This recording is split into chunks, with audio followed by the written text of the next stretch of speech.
ನನ್ ಚಿಕ್ಕಮ್ಮ ಯಾರಿಗೂ ಗೊತ್ತಾಗದೆ ಇರೋ ತರ ಏನೋ ಮೆಡಿಸಿನ್ ಕೊಡ್ತಿದ್ಲು.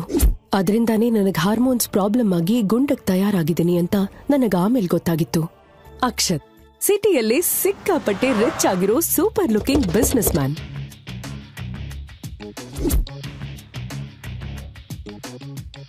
ಏಯ್, ನಾನ್ ಮದ್ವೆ ಆಗ್ಬೇಕಾಗಿರೋ ಹುಡುಗಿಗೆ ಮಿನಿಮಮ್ ಬ್ಯೂಟಿ ಆದ್ರೂ ಇರಬೇಕು. So don't show me this Gowramma kind of girls. ನಮಸ್ಕಾರ ಅಳಿ ಅಂದ್ರೆ ಬನ್ನಿ.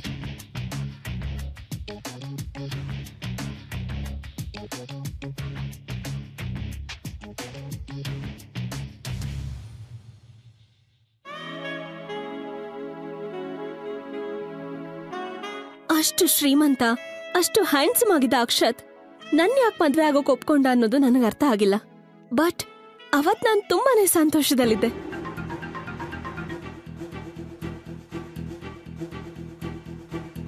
ಇನ್ಮೇಲೆ ಎಲ್ಲ ಸರಿ ಹೋಗುತ್ತೆ ಅನ್ಕೊಂಡಿದ್ದೆ. ಆದ್ರೆ ಮದ್ವೆ ಆದ್ಮೇಲೆ ಈ ತರ ಪ್ರಾಬ್ಲಮ್ ಶುರುವಾಗತ್ತೆ ಅಂತ ನನ್ ಕನ್ಸಲ್ಲೂ ಯೋಚನೆ ಮಾಡಿರ್ಲಿಲ್ಲ.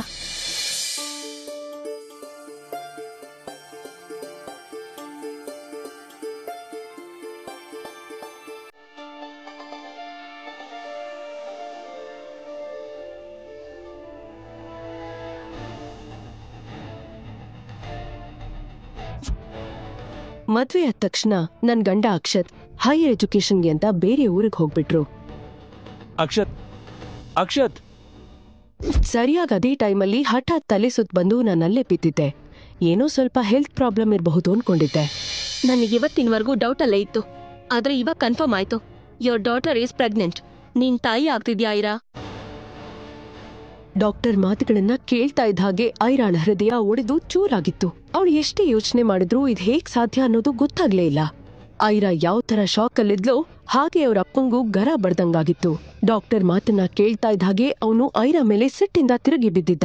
ಇಷ್ಟು ದಪ್ಪ ಇದ್ದಿದ್ರಿಂದ ನಿನ್ನ ಮದುವೆ ಆಗೋದಕ್ಕೆ ಯಾರು ಮುಂದೆ ಬಂದಿರ್ಲಿಲ್ಲ. ನನ್ನ ಒಳ್ಳೆತನ ನೋಡಿ ರಾವ್ ಅವರು ನಿನ್ನ ಮನೆ ಸೊಸೆ ಮಾಡ್ಕೊಳ್ಳೋದಕ್ಕೆ ಒಪ್ಕೊಂಡ್ರು. ಆದ್ರೆ ನೀನ್ ನನ್ನ ಮರ್ಯಾದನ ಮಣ್ಪಾಲ್ ಮಾಡೋದಕ್ಕೆ ಕಾಯ್ತಾ ಇದ್ದೆ ಅನ್ಸುತ್ತೆ. ನಿನ್ನೆ ಅಷ್ಟೇ ಮದುವೆ ಆಯ್ತು, ಆದ್ರೆ ಇವತ್ತು ನೀನ್ ಪ್ರೆಗ್ನೆಂಟ್ ಆಗಿದ್ಯಾ. ಮದುವೆ ಆದ ಕೂಡ್ಲೆ ಅಕ್ಷತ್ ಹೈಯರ್ ಸ್ಟಡೀಸ್ ಅಂತ ಹೋದ. ಹಾಗಿದ್ಮೇಲೆ ಇದೆಲ್ಲ ಹೇಗಾಯ್ತು? ಮದುವೆಗಿಂತ ಮುಂಚೆ ಅಕ್ಷತ್ನ ಮೀಟ್ ಮಾಡಿದ್ಯಾ ಹೇಗೆ? ನಿಜವಾಗ್ಲೂ ಇಲ್ಲ ಅಪ್ಪ. ನಾನು ಅಕ್ಷತ್ನ ನಿನ್ನೆ ಅಷ್ಟೇ ನೋಡಿದ್ದು. ಅವನ್ ನನ್ನ ಮುಟ್ಟೋದಿರ್ಲಿ, ಅವನ್ ನನ್ನ ಕನಿಷ್ಠ ಪಕ್ಷ ಕಣ್ಣೆತ್ತ ನೋಡ್ಲಿಲ್ಲ ಅಪ್ಪ. ಮರ್ಯಾದೆ ಬಿಟ್ಟವಳೆ. ಯಾರ ಜೊತೆ ತಿರುಗಿದಕ್ಕೆ ಈ ಪಿಂಡ ಬೆಳೀತಿರೋದು? ಇಷ್ಟು ದಿವಸ ನೀನ್ ದಪ್ಪ ಇದೆ ಅಂತ ನೀನ್ ಮದುವೆ ಮಾಡಕ್ ಆಗಿರ್ಲಿಲ್ಲ. ಈಗ ಇದು ಬೇರೆನಾ? ಈ ವಿಷಯ ಅಕ್ಷತ್ ಮನೆಯವ್ರಿಗೆ ಗೊತ್ತಾದ್ರೆ ನಾನು ಏನಂತ ಉತ್ತರ ಕೊಡ್ಲಿ? ಅಪ್ಪ, ನಾನು ಯಾವ ತಪ್ಪ ಮಾಡಿಲ್ಲ ಅಪ್ಪ. ಇದೆಲ್ಲ ಹೇಗಾಯ್ತು ಅನ್ನೋದು ನನಗೆ ಗೊತ್ತಾಗ್ತಾ ಇಲ್ಲ. ನೀನ್ ಈ ಕೂಡ್ಲೆ ಅಬಾರ್ಷನ್ ಮಾಡಿಸ್ಕೋ. ಇಲ್ದೇ ಇದ್ರೆ ನಾವ್ ಈ ಸೊಸೈಟಿಲಿ ತಲೆ ಎತ್ಕೊಂಡು ತಿರ್ಗಾಡೋಕ್ಕಾಗಲ್ಲ.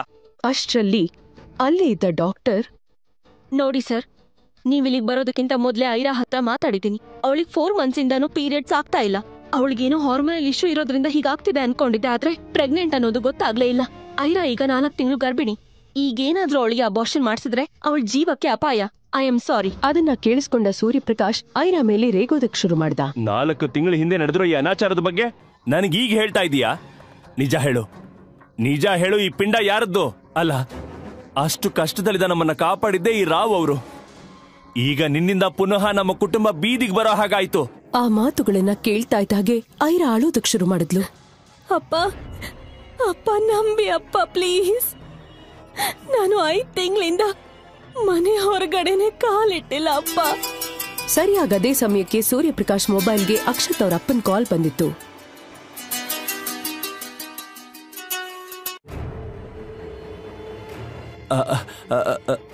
ರಾವ್ ಅವ್ರೆ, ನಮಸ್ತೆ.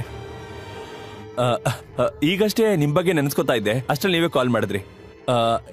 ಹೇಳಿ ರಾವ್ ಅವ್ರೆ, ಅಲ್ಲೆಲ್ಲ ಓಕೆನಾ? ನೋಡಿ, ನನಗೆ ಐರಾ ಪ್ರೆಗ್ನೆನ್ಸಿ ಬಗ್ಗೆ ಈಗಾಗಲೇ ಗೊತ್ತಿದೆ. ನೀವೇನು ಚಿಂತೆ ಮಾಡಬೇಡಿ. ಆ ಮಗುನ ಅಕ್ಷತ್ ವಾರಸ್ದಾರನಾಗೋ ಹಾಗೆ ನಾನು ಮಾಡ್ತೀನಿ. ಯಾವುದೇ ಪರಿಸ್ಥಿತಿ ಬಂದರೂ ಐರಾನ ಅಕ್ಷತ್ ಬಿಟ್ಟು ಹೋಗ್ದಿರೋ ತರ ನಾನ್ ನೋಡ್ಕೋತೀನಿ. ಸರಿ ಬೀಗ್ರೆ. ಅಂದ್ಹಾಗೆ ಐರಾ ಗರ್ಭಿಣಿ ಅನ್ನೋ ವಿಷಯ ರಾವ್ ಅವರಿಗೆ ಹೇಗ್ ಗೊತ್ತಾಯ್ತು? ಐರಾಳನ್ನ ಹುಷಾರಾಗಿ ನೋಡ್ಕೊಂತ ಅಕ್ಷತಪ್ಪ ಯಾಕೆ ಸೂರ್ಯಪ್ರಕಾಶ್ಗೆ ಹೇಳಿದ್ರು? ಅಷ್ಟಕ್ಕೂ ಅಕ್ಷತ್ ಐರಾಳನ್ನ ಇಷ್ಟ ಇಲ್ದೇ ಇದ್ರು ಮದ್ವೆ ಯಾಕಾದ? ಚಿಕ್ಕಮ್ಮ, ನೀವಾದ್ರೂ ನನ್ ಮಾತ್ ಕೇಳಿ ಚಿಕ್ಕಮ್ಮ, ಪ್ಲೀಸ್ ಚಿಕ್ಕಮ್ಮ. ಜೀವನದ ನಿಗೂಢವಾದ ಕಥೆಯನ್ನ ತಿಳ್ಕೋಬೇಕಂದ್ರೆ ಈಗಲೇ ಡೌನ್ಲೋಡ್ ಮಾಡಿ ಪಾಕೆಟ್ ಎಫ್ಎಂ ಮತ್ತು ಕೇಳಿ ಐರಾ. ಲಿಂಕ್ ಡಿಸ್ಕ್ರಿಪ್ಷನ್ ನಲ್ಲಿ ಇದೆ.